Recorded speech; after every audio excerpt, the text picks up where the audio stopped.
Good morning students.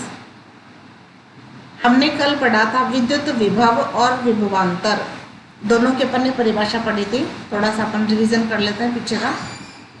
विद्युत विभव और विभवांतर, यहाँ जो आपने डायग्राम देखा था,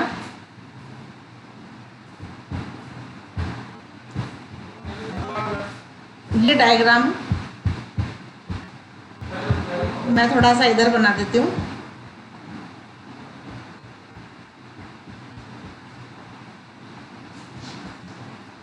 यहाँ से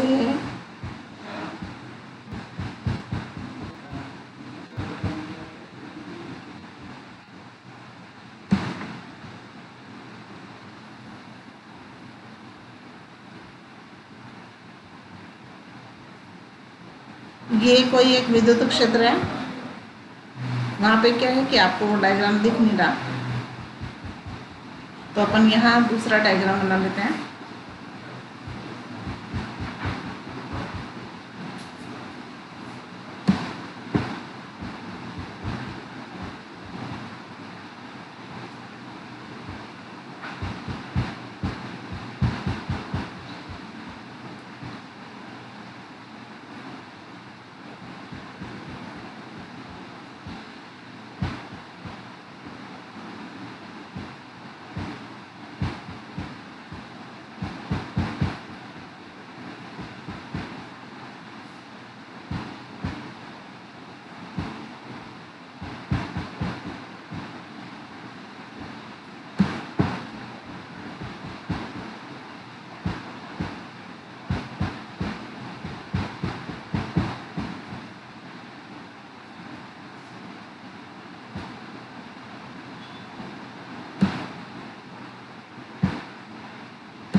कल जो समझाया था वही डायग्राम है ये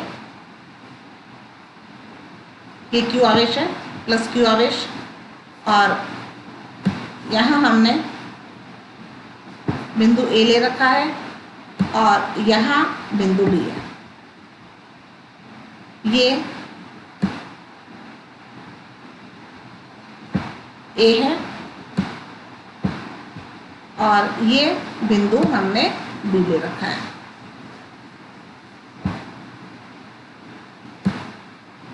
ठीक है, और यहाँ बिंदु ए पर हमने Q0 आवेश ले रखा है। ठीक है, ये बिंदु पर हमने Q0 आवेश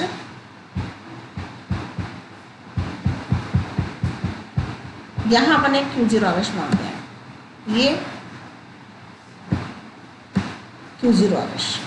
ठीक है, और इसको अपन ने विभव वाली परिभाषा में हमने Q0 को अनंत पर लिया है। ये Q0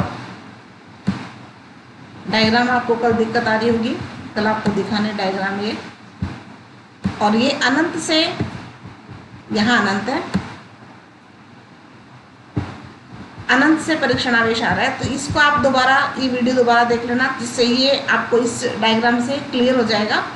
ये डायग्राम इधर जो था वो आपको दिखाई नहीं दिया, तो ये अब क्लियर हो जाएगा। ठीक है, तो ये वही है कि एक बिंदु से दूसरे बिंदु तक, ए बिंदु से बी बिंदु तक जाते हैं तो विद्युत क्षेत्र की विपरीत दिशा में अपन जा रहे हैं, और ए बिंदु से परीक्षण आवेश Q0 को बी बिंदु तक लाने के लिए हमें कार्य W करना पड़ता है, और इसी को अपन कहते हैं विभवांतर। बिंदु ए और बी के मध्य विभव में अंतर को अपन क्या कहते हैं? विभवांतर। और बिंदु ए को यदि अपन अनंत पर माने तो अनंत से परीक्षण आवेश को कहाँ तक ला रहे हैं? बिंदु बी तक ला रहे हैं। तो ए बिंदु को जब अपन अनंत पर लेंगे तो ए अनंत हो बी अनंत हो जाएगा, और अनंत पर जो विभव का मान है वो 0, तो VA का मान वहाँ 0 हो जाएगा।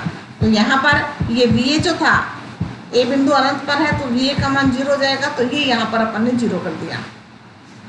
ठीक है, तो केवल VB बचा, तो बी बिंदु पर आ गया। अब बी बिंदु पर लेने की बजाय हम किसी अन्य बिंदु पर लें जो मान लो R दूरी पर है, तो हम यहाँ पर लिख सकते हैं अनंत से R दूरी तक। ये अपन ने इनकी जो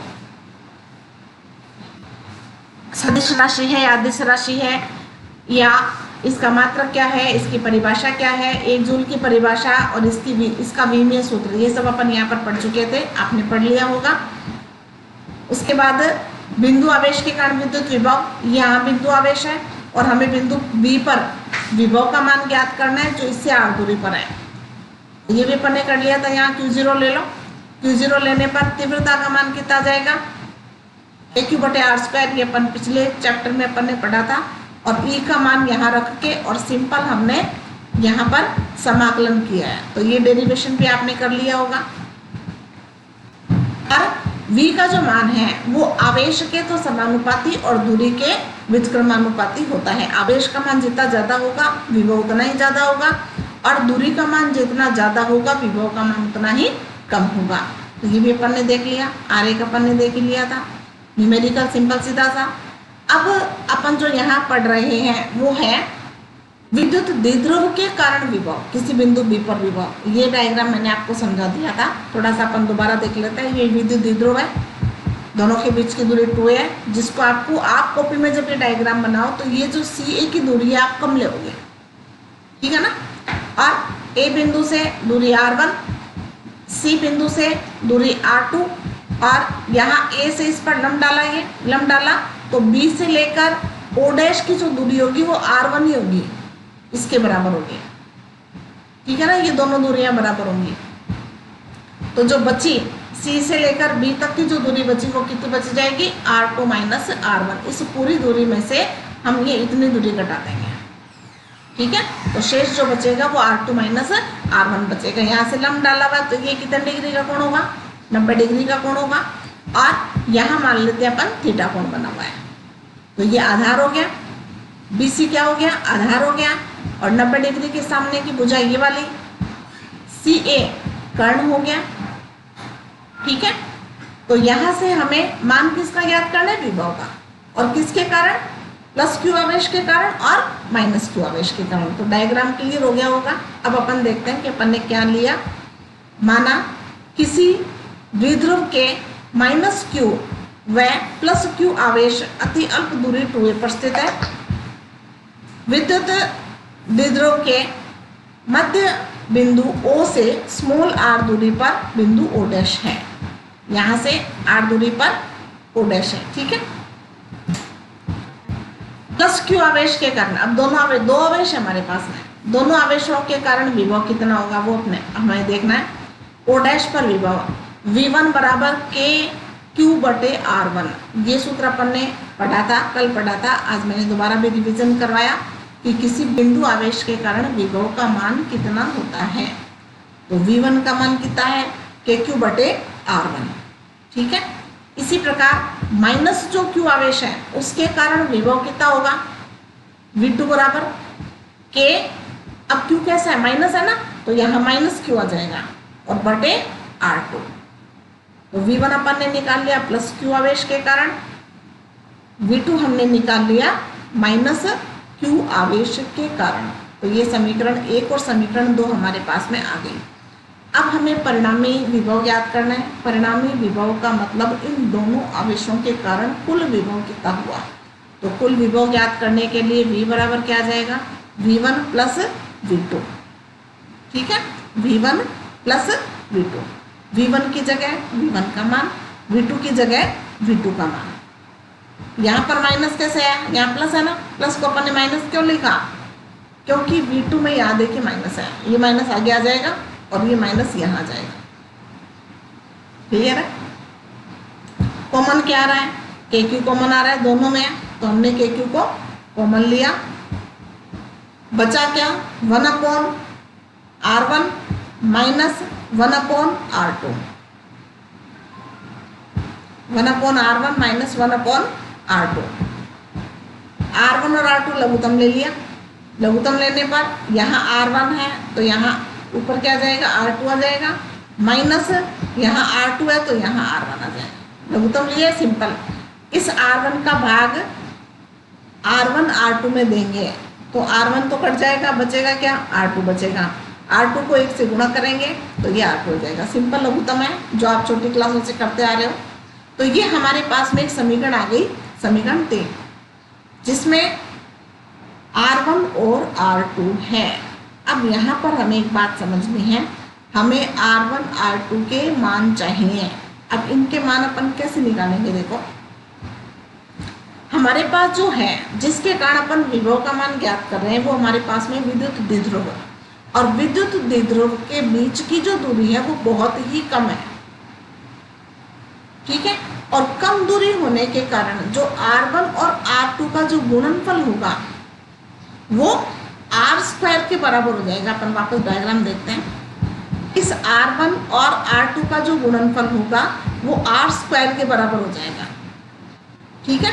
तो यहाँ पर विद्युत द्विध्रुव के लिए ही केवल, वो भी क्यों? क्योंकि ये दूरी बहुत कम है, इसलिए यहाँ पर थोड़ा सा कोशिश कर सकते हैं दोबारा डायग्राम बनाने की। बनता तो मुश्किल से इसमें, पर फिर भी कोशिश की जा सकती है। यहाँ पर देखिए, यहाँ पर मैंने लिया एक विद्युत द्विध्रुव, बहुत ही अल्प दूरी ली है। यहाँ पर मैंने मान लिया माइनस आवेश, और यहाँ पर मान लिया प्लस आवेश, ठीक है। और ये इसका मध्य बिंदु है, ये है आपका O, और इस O से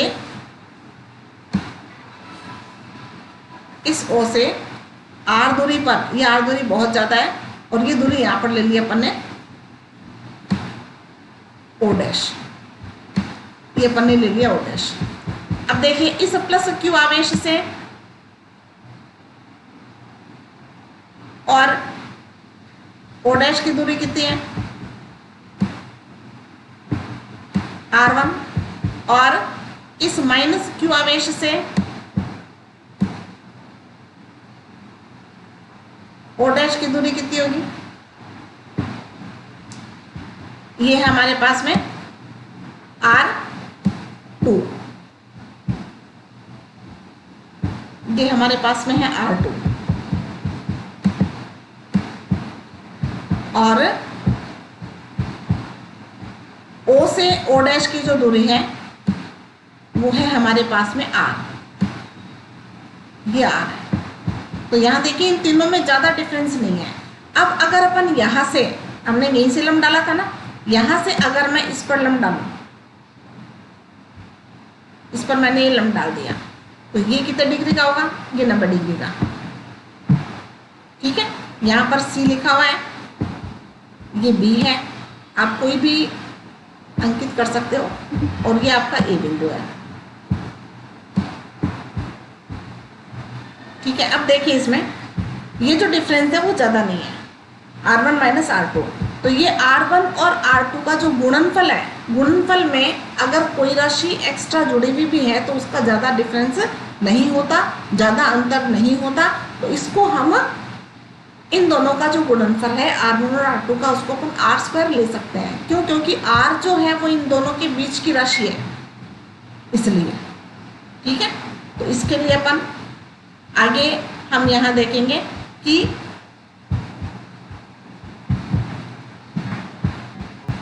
द्विध्रुव के लिए, विद्युत द्विध्रुव जो है उसके लिए R1 और R2 का जो गुणनफल है वो लगभग बराबर होता है R² के, ठीक है। एकदम इक्वल तो अपन नहीं कह सकते, लेकिन लगभग बराबर माना जाता है। तो हमारे पास में एक डायग्राम है, इसमें देखिए, यहां से लेकर ये वाला जो समकोण त्रिभुज है, इस समकोण त्रिभुज में हमें cos थीटा ज्ञात करना है। यहाँ पर ये देखिए, ये cos थीटा ज्ञात करना है। यहाँ ये कोण थीटा है, तो ये आधार हो गया, ये कर्ण हो गया। तो cos थीटा बराबर आधार बटे कर्ण। आधार ये है जिसका मान कितना है? R2 माइनस R1, और कर्ण ये है जिसका मान है 2a, ठीक है। तो हम इसको क्या लिख सकते हैं? BC बटा AC, R2 माइनस R1 बटे 2a, ठीक है, आधार बटे कर्ण।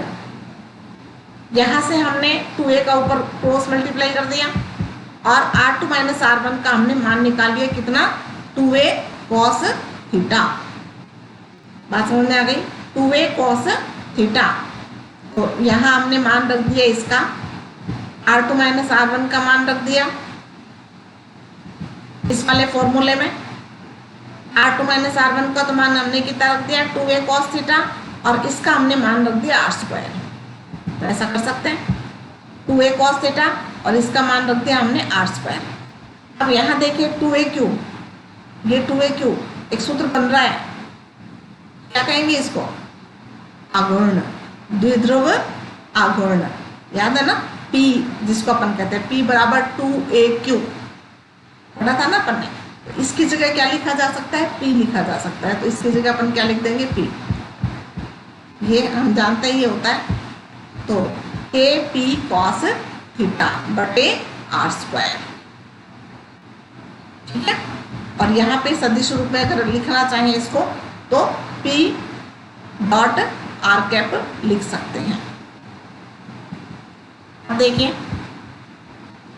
थीटा बराबर अगर 0 डिग्री है तो cos 0 का मान कितना होगा, 1। वापस अपन फॉर्मूले में आते हैं। यहाँ पर थीटा का मान अगर 0 डिग्री है तब cos 0 का मान कितना हो जाएगा, 1। तो मान क्या आ जाएगा, KP बटे R स्क्वायर। अब अपन वापस डायग्राम में चलते हैं। ये थीटा का मान अगर 0 है, या ये थीटा का मान अगर 0 है, तो ये बिंदु O जो O डैश होगा वो कहाँ होगा, नीचे होगा, यहाँ पर इस बिंदु पर आएगा। थीटा का मान 0 होते ही अपन यहाँ भी देख सकते हैं, ये कोण अगर 0 है, 0 होने का मतलब क्या हुआ, ये O डैश जो है वो यहाँ घूमकर कहाँ जाएगा, इसकी यहाँ इसकी समरेखा आ जाएगी, इसकी रेखा में आ जाएगा। अभी थीटा बराबर 0 होगा। और अगर ये O डैश का मान, O डैश जो है वो यहाँ पर इस परपेंडिकुलर, सीधा परपेंडिकुलर हो, यहाँ एकदम ऊपर इसके, अब थीटा बराबर कितना होगा, 90 डिग्री, ठीक है। थीटा बराबर तब कितना होगा, 90 डिग्री। यहाँ ये जो थीटा का मान है, ये वाला थीटा लगभग बराबर है। तो यहाँ पर ये वाला जो मान है इसको अपन सीधा अगर परपेंडिकुलर लें तो ये मान कितना जाएगा, 90 डिग्री थीटा का मान। तो cos 90 का मान कितना होता है, 0। तो देखिए अगर यहाँ थीटा का मान कितना है, 90 डिग्री है, तब तो ये निरक्ष होगा। निरक्ष और अक्ष अपन पढ़ चुके हैं। अक्ष अपन किसको कहते हैं, निरक्ष कौन सी होती है, तो ये तो होगी निरक्ष। कब, जब थीटा का मान 90 डिग्री हो, और जब थीटा का मान 0 हो। 0 होने का मतलब क्या हुआ, O डैश कहाँ होगा, यहाँ इसके इस बिंदु पर होगा। तब ये क्या कहलाएगी, अक्ष कहलाती है। तो थीटा बराबर 0 डिग्री होने पर तो अक्ष होगा, और थीटा बराबर 90 डिग्री होने पर क्या होगा, निरक्ष होगा। ये बात समझ में आ गई। तो ये अपन यहाँ अक्ष पर लेंगे तब थीटा बराबर 0 डिग्री, और cos 0 का मान कितना होता है, 1। तो यह आ जाएगा KP बटे R स्क्वायर। अधिकतम है, मैक्सिमम है। निरक्ष पर थीटा का मान कितना है, 90 डिग्री। पूरा परपेंडिकुलर था ना, ये अक्ष है, ये भी द्विध्रुव है, और ठीक ऊपर बिंदु है। तो ये 90 डिग्री, और cos 90 का मान कितना होगा, 0। तो ये पूरा पद अगर इसका मान अगर 0 हो गया तो ये पूरा क्या आ जाएगा, 0 आ जाएगा।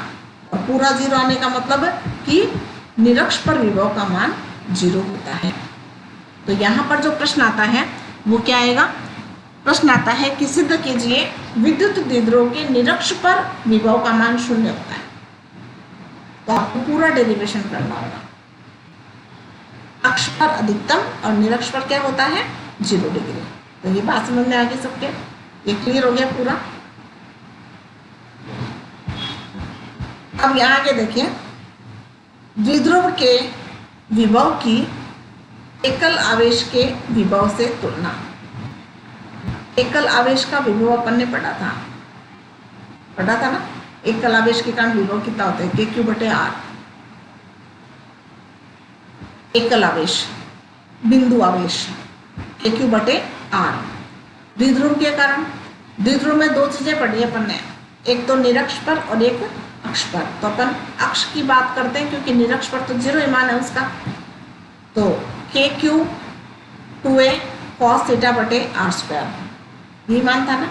अब इसमें से देखो किस चीज को अपन अलग कर रहे हैं, KQ बटे R चाहिए हमें, इसमें से हमें क्या चाहिए, KQ बटे R। तो KQ तो है, बटे में R स्क्वायर है ना, उसको R गुणा R लिख लो। तो एक आर तो इसके साथ ले लेते हैं अपन और एक इसके साथ अपन ले सकते हैं। तो यह आ जाएगा 2a cos थीटा बटे आर और यह आ जाएगा KQ बटे आर। हमने KQ बटे आर को अलग क्यों किया? क्योंकि अपन तुलना करना चाहते हैं किसके साथ?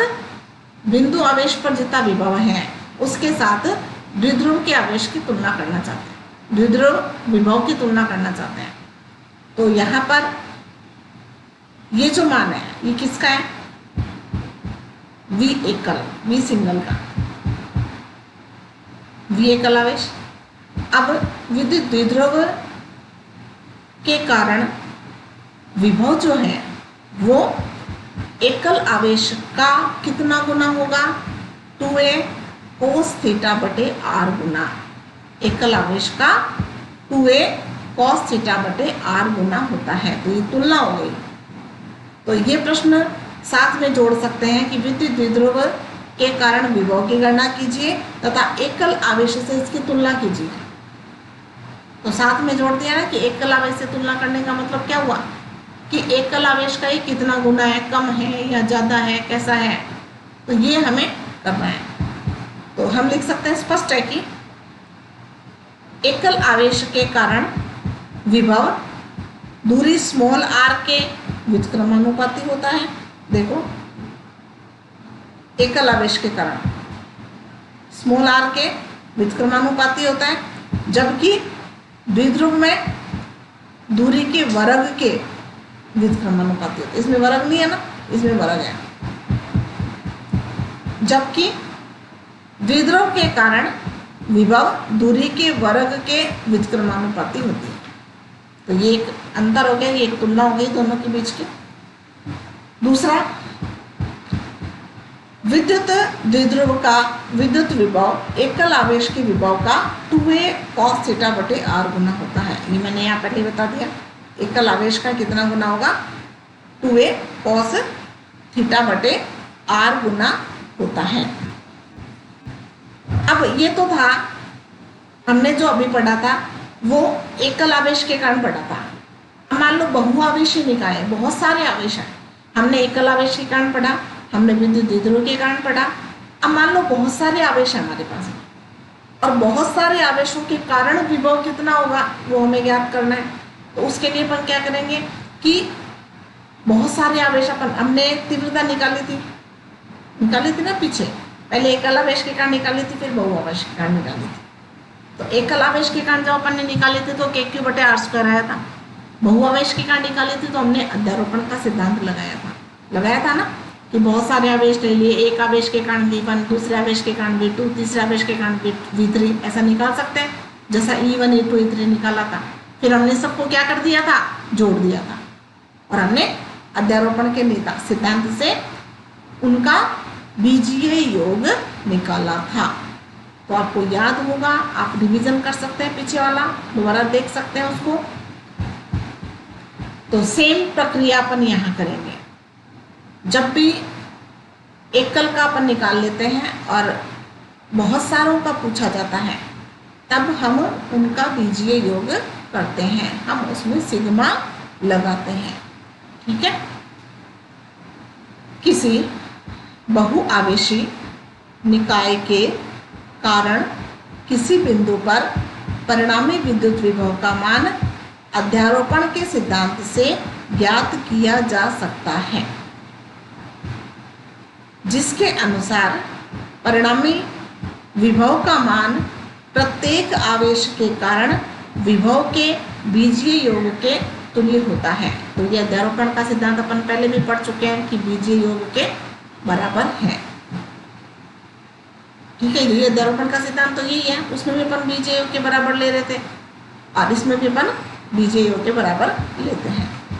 माना किसी बहुआवेशी निकाय के आवेश Q1, Q2, Q3 up to Qn निर्वात में स्थित है। अपन कोई माध्यम नहीं लेने हैं क्योंकि अपन ने जितने भी डेरिवेशन पढ़े हैं वो सब अपन ने निर्वात में पढ़े हैं।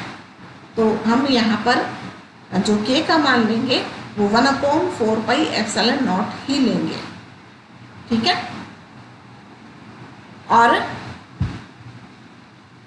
बहुआवेशी निकाय में हमने कितने आवेश लिए हैं? n आवेश लिए हैं, जो अपन ने ये माने हैं। अतः इस निकाय के कारण बिंदु P पर परिणामी विभव अध्यारोपण के सिद्धांत से क्या हो जाएगा? V1 बराबर V1 plus V2 plus V3 up to Vn। V बराबर V1 plus V2 plus V3 up to Vn। यहाँ ये Q1 आवेश है, Q2 आवेश है, Q3 आवेश है, ऐसे बहुत सारे आवेश हैं। ये बहुत सारे आवेश हैं, Qn आवेश है। और इस बिंदु P पर हमें विभव की गणना करनी है इन सभी आवेशों के कारण। ठीक है, तो अपन एक एक करके लेंगे। अपन ने विद्युत द्विध्रुव में भी क्या किया था? प्लस आवेश के कारण निकाला था, फिर माइनस आवेश के कारण निकाला था, फिर दोनों को जोड़ा था। इसमें भी क्या करेंगे कि इस Q1 आवेश के कारण इस बिंदु पर विभव, तो क्या जाएगा?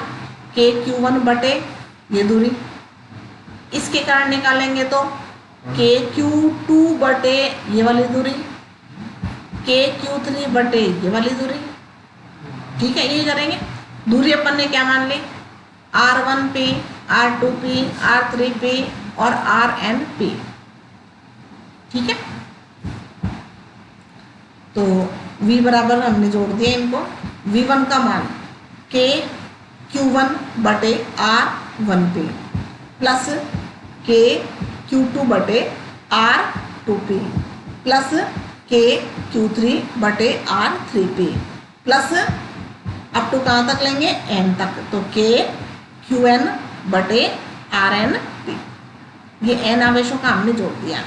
अब आपको इसमें पता है कि कॉमन तो क्या आ रहा है? आप सब जानते हैं इसमें क्या कॉमन है? K कॉमन है। बची हुई राशि को हमने अंदर लिख दिया, ये सारी राशियों को हमने अंदर लिख दिया, सब में से K को हमने बाहर निकाल लिया। अब हमें यहाँ सिग्मा लगाना है, लगा सकते हो आप आसानी से। सिग्मा आ जाएगा। सिग्मा का एक फायदा ये है कि हमें बहुत बार नहीं लिखना पड़ता, एक बार में ही काम चल जाता है। ठीक है ना, एक बार ही लिखना पड़ता है हमें। और 1 2 3 4 की जगह हम I लगा देते हैं। यहाँ नीचे भी 1 2 3 4 की जगह हमने क्या लगा दिया? I। और यहाँ लिमिट क्या लगा दी?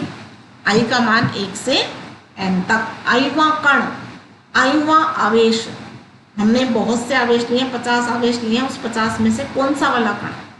ठीक है, इसलिए अपन I निकालते हैं, यहाँ I लिखते हैं। तो QI बटे RIP सिग्मा I का मान 1 से N तक।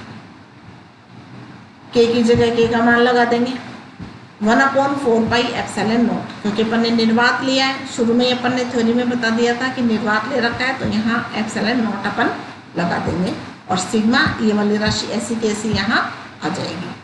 तो ये आपके समझ में आगे होगा। ठीक है, बहुआवेशों के कारण विद्युत विभव।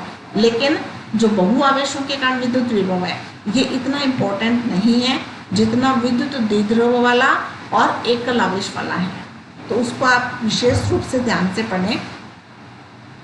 ठीक है, और विभव की परिभाषा, विभवांतर की परिभाषा, इनके मात्रक, इनका विमीय सूत्र और ये अदिश है या सदिश है, ये सब जो है वो एक एक नंबर वाले क्वेश्चन में आते हैं। 13 नंबर के क्वेश्चन आपके एक एक नंबर के आते हैं। तो उनमें जो क्वेश्चन आता है वो परिभाषा है, मात्रक है, विमा है, कोई छोटा न्यूमेरिकल है या कोई ग्राफ दे दिया, उससे आपको किसी की वैल्यू पूछी जा सकती है। तो इस तरह के क्वेश्चन एक एक नंबर में पूछा जाता है। तो ये क्लियर हो गया। अब अपन पढ़ते हैं समविभव पृष्ठ। समविभव पृष्ठ, समविभव, समान, ऐसा पृष्ठ जिसके प्रत्येक बिंदु पर विभव का मान समान हो। नाम से पता लग रहा है, समविभव पृष्ठ, समान विभव वाला पृष्ठ। ठीक है ना। अब जब प्रत्येक बिंदु पर विभव का मान समान होगा तब उस पृष्ठ पर एक बिंदु से दूसरे बिंदु तक अगर अपन परीक्षण आवेश को ले जाएंगे तो हमें कोई भी कार्य करना नहीं पड़ेगा। अर्थात समविभव पृष्ठ के लिए कार्य का मान 0 होगा। ठीक है, तो क्यों? क्योंकि विभव का मान, जितना विभव यहाँ है, जितना विरोध इसको यहाँ करना पड़ रहा है, उतना ही विरोध इसको यहाँ भी करना पड़ रहा है। इसका मतलब क्या हुआ कि विभव का मान समान है तो कार्य करना ही नहीं पड़ेगा, क्योंकि दोनों जगह विरोध समान हो रहे हैं। ठीक है, तो समविभव पृष्ठ पर पूरे पर आवेश बिना किसी कार्य के स्वतः गति कर सकता है और उस पर कोई कार्य करने की आवश्यकता नहीं होती। तो समविभव पृष्ठ की अपन परिभाषा किस तरह से देखेंगे? विद्युत क्षेत्र में स्थित वह पृष्ठ जिसके प्रत्येक बिंदु पर विभव का मान एक समान होता है समविभव पृष्ठ कहलाता है। ये नाम से पता लग रहा है, आपको आसानी से याद हो जाएगा। विभवांतर की परिभाषा अपन ने पढ़ी है, W A से B तक ले जा रहे हैं तो VB माइनस VA, ये सूत्र अपन ने पीछे पढ़ा था। समविभव पृष्ठ मतलब B बिंदु पर जितना विभव है उतना ही विभव A बिंदु पर भी है, तो VA बराबर VB और बराबर हम क्या ले लेते हैं? V ले लेते हैं। तो ये भी V है, ये भी V है, तो V माइनस V क्या हो जाएगा? 0। V माइनस V क्या हो जाएगा? 0। तो W बराबर क्या हो गया? 0। तो W A से B तक बराबर ये क्या आ जाएगा मान इसका? 0 बराबर ये वाला समाकलन। ठीक है, अब माइनस को तो अपन ने 0 की तरफ ले आए, माइनस को तो अपन 0 में ले आते हैं। अब यहाँ ये जब डॉट हटाएंगे तो क्या आएगा? cos theta. तो हमने क्या लिख दिया? मैंने पहले भी बताया था, जब भी डॉट हटाते हैं या क्रॉस हटाते हैं और cos और साइन जब लाते हैं तो ये सदिश के चिन्ह हट जाएंगे, केवल परिमाण आएगा। तो E dr cos थीटा बराबर 0। अब हमारे पास में यहाँ 3 चीजें हैं, एक तो E है, एक dr है, दूरी है, और एक cos थीटा है, और तीनों का गुणनफल क्या है? 0। इसका मतलब कि इन तीनों में से कोई एक चीज ऐसी है जो 0 है, जिनको अन्य राशियों से गुणा करने पर 0 आ रहा है। तो तीनों में से आप देख रहे हो कि E तो 0 हो नहीं सकता, क्योंकि विभव V है, तो किसी आवेश के कारण ही है वो, और जब आवेश है तो इसका मतलब तीव्रता भी है, तो E 0 नहीं हो सकता। दूसरी बात आती है dr, तो dr भी 0 नहीं, dr तो दूरी है। जब आवेश है वहां तो हम किसी भी आवेश को, परीक्षण आवेश को एक बिंदु से दूसरे बिंदु तक ले जा सकते हैं, तो मतलब dr दूरी भी है, तो वो भी 0 नहीं है। तो बाकी क्या 0 होगा? cos 0। इसका मान 0 होगा, cos 0 का मान 0 होगा, और cos थीटा का मान 0 होगा। और cos थीटा का मान 0 कब होगा? जब थीटा बराबर कितना डिग्री होगा? cos के कितने डिग्री मान के लिए cos का मान 0 होता है? 90 के लिए। इसका मतलब थीटा का मान कितना होगा? 90 डिग्री होगा। और थीटा का मान 90 डिग्री होने का मतलब क्या हुआ कि यहाँ विद्युत क्षेत्र और जो dr है दोनों परस्पर क्या है? लंबवत। अर्थात जो पृष्ठ है वो और जो विद्युत क्षेत्र की तीव्रता है वो दोनों परस्पर क्या होंगे? लंबवत होंगे। यह स्थिति तभी संभव है जब cos थीटा बराबर 0 हो, और cos थीटा बराबर 0 होने का मतलब थीटा बराबर कितना होना चाहिए? 90 होना चाहिए। तो स्पष्ट है कि समविभव पृष्ठ के लिए विद्युत क्षेत्र की तीव्रता सदैव पृष्ठ के लंबवत होती है। ठीक है, तो पृष्ठ के क्या होगी? लंबवत होगी, मतलब dr और E हमेशा एक दूसरे के लंबवत होते हैं। समविभव पृष्ठ के लिए विद्युत क्षेत्र की तीव्रता सदैव पृष्ठ के लंबवत होती है। यही कारण है कि समविभव पृष्ठ परस्पर काटते नहीं हैं। समविभव पृष्ठ एक दूसरे को नहीं काटेंगे। अगर काटे तो कटान बिंदु पर विद्युत क्षेत्र की 2 दिशाएं बन जाती है, जो कि संभव नहीं है। ये लाइन आपकी सुनी नहीं लग रही है क्या? हमने पहले पढ़ा था, क्या पढ़ा था? विद्युत क्षेत्र रेखाएं परस्पर नहीं काटती। क्यों? क्योंकि कटान बिंदु पर विद्युत क्षेत्र की तीव्रता की 2 दिशाएं बन जाती हैं, जो कि संभव नहीं है। यही प्रश्न का उत्तर आप समविभव पृष्ठ के लिए भी लिख सकते हो। तो ये क्लियर हो गया। तो समविभव पृष्ठ का जो मान है, समविभव पृष्ठ जो है वो एक दूसरे के लंबवत, समविभव पृष्ठ जो है वो एक दूसरे के समांतर होते हैं, और तीव्रता और जो पृष्ठ है वो परस्पर लंबवत होंगे। बात समझ में आ गई? तो इस प्रकार से आप ये देख सकते हैं कि ये मान लो हमने यहाँ ये पृष्ठ बनाया।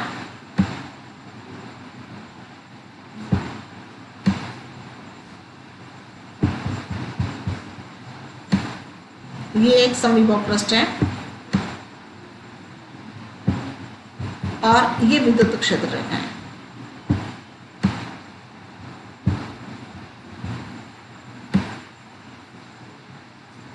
ये विद्युत क्षेत्र रेखाएं हैं।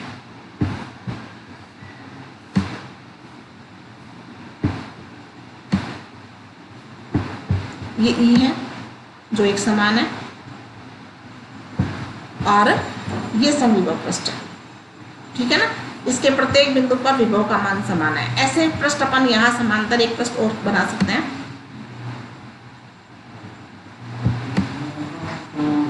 ये दूसरा समविभव पृष्ठ है जो हमने बनाया।